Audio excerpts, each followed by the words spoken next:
Hello everyone, दोस्तों मैं आपका दोस्त मोहम्मद फुरकान। गाइस, आज हमारे पास एक सेट है, सैमसंग का A14 सेट है दोस्तों, 5G।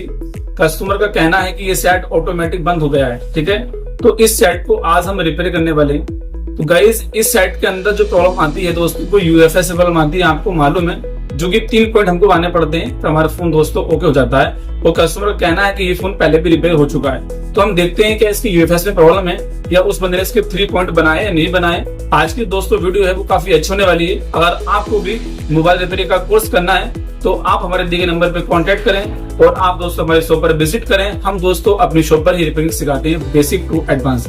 तो गाइस, चलिए वीडियो स्टार्ट कर लेते हैं।